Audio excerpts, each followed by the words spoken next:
2016'daki darbe girişimi sırasında ben o zaman Türkiye'de ateşeydim. Pakistan halkı da tüm olanlardan sizler kadar aynı derecede üzüntü duydu. Ondan sonra bir gün bir telefon aldım ve bana Türk Hava Kuvvetleri'nde pilota ihtiyaçlarının olduğunu söylediler. Suriye sınırında problemleriniz vardı. Gece saat 1 veya 2'de ofisi aradım ve bana biraz zaman verin dedim. Daha sonra kendi üstlerimi aradım. Türk Hava Kuvvetleri'nin Pakistanlı pilotlara ihtiyacı var. Onlara destek vermeliyiz dedim. Ne zaman diye sordu yetkilim. Pilotlarımız hazır. O zaman git onlara de ki bizim pilotlarımız hazır. Ne zaman uçmaları gerektiğini Türkiye bize söylesin. 2 saat sonra sanırım saat 4'te tekrar aradım ve efendim pilotlarımız hazır dedim.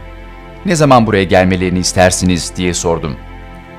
Ve Savunma Bakanı beni Cumhurbaşkanı'na götürdü. 2 saat sonra Pakistanlı pilotlar uçmaya hazır dedim. Bunu duyunca Cumhurbaşkanı Erdoğan dedi ki, Pakistan bizim bir numaralı dostumuz ve kardeşimiz. Bu tüm zorlu zamanlarda sınanmış ve kanıtlanmış bir dostluk. Efendim 2 numaralı dostunuz kim diye sordum ve Cumhurbaşkanı dedi ki, o da Pakistan. İşte Türkiye-Pakistan arasındaki ilişki böyle bir ilişkidir. Bundan gurur duyuyoruz. İlişkimizde her zaman en zorlu zamanlarda bile Türk dostlarımızın ve kardeşlerimizin yanında olduk. Türk dostlarımızla Kıbrıs zamanında yanlarında olduk. Onlar da bizim zorlu zamanlarımızda her türlü krizde, Keşmir meselesinde yanımızda oldu.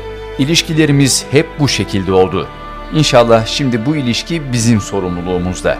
Bu bizim atalarımızın bizlere verdiği bir sorumluluk. Bizim çok değer verdiğimiz bir ilişki.